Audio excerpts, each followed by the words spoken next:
ಲಾರಿಗೆ ಹಿಂದಿನಿಂದ ಕಾರು ಡಿಕ್ಕಿ 3 ಸಾವು, ಇಬ್ಬರಿಗೆ ಗಂಭೀರ ಗಾಯ. ಚಿತ್ರದುರ್ಗ ಜಿಲ್ಲೆಯ ಚಳ್ಳಕೆರೆ ತಾಲೂಕಿನ ಹೆಗ್ಗೆರೆ ಗ್ರಾಮದ ಬಳಿ ಭೀಕರ ರಸ್ತೆ ಅಪಘಾತ ಸಂಭವಿಸಿದ್ದು 3 ಮಂದಿ ಪೊಲೀಸ್ ಸಿಬ್ಬಂದಿ ಮೃತಪಟ್ಟ ಘಟನೆ ಭಾನುವಾರ ಬೆಳಗ್ಗೆ ನಡೆದಿದೆ. ಲಾರಿಗೆ ಹಿಂಬದಿಯಿಂದ ಕಾರು ಡಿಕ್ಕಿ ಹೊಡೆದ ಪರಿಣಾಮ ಈ ದುರಂತ ಸಂಭವಿಸಿದೆ. ಬೆಂಗಳೂರಿನಿಂದ ಬಳ್ಳಾರಿಗೆ ಸ್ನೇಹಿತರ ಮದುವೆಗೆ ತೆರಳುತ್ತಿದ್ದ ಕಾರು ಚಳ್ಳಕೆರೆ ತಾಲೂಕಿನ ಹೆಗ್ಗೆರೆ ಗ್ರಾಮದ ಸಮೀಪ ಲಾರಿಗೆ ಡಿಕ್ಕಿ ಹೊಡೆದಿದೆ. ಅಪಘಾತದ ತೀವ್ರತೆಗೆ ಕಾರು ಸಂಪೂರ್ಣ ಜಖಂಗೊಂಡಿದ್ದು, ಘಟನೆಯಲ್ಲಿ 3 ಪೊಲೀಸರು ಸ್ಥಳದಲ್ಲೇ ಮೃತಪಟ್ಟಿದ್ದಾರೆ. ಇನ್ನಿಬ್ಬರು ಗಂಭೀರವಾಗಿ ಗಾಯಗೊಂಡಿದ್ದು, ಗಾಯಗೊಂಡವರನ್ನು ಆಸ್ಪತ್ರೆಗೆ ದಾಖಲಿಸಿ ಚಿಕಿತ್ಸೆ ನೀಡಲಾಗುತ್ತದೆ.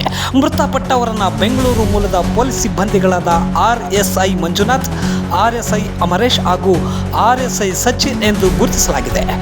3 ರಿಸರ್ವ್ ಪೊಲೀಸ್ ಅಧಿಕಾರಿಗಳಾಗಿದ್ದರು. ಇದೇ ವೇಳೆ ಅಪಘಾತದಲ್ಲಿ RSI ಮಹಾಂತೇಶ್ ಮತ್ತು PSI ಈಶ್ವರ್ ಗಂಭೀರವಾಗಿ ಗಾಯಗೊಂಡಿದ್ದು, ಅವರನ್ನು ಚಿತ್ರದುರ್ಗ ಖಾಸಗಿ ಆಸ್ಪತ್ರೆಗೆ ದಾಖಲಿಸಿ ಚಿಕಿತ್ಸೆ ನೀಡಲಾಗುತ್ತಿದೆ.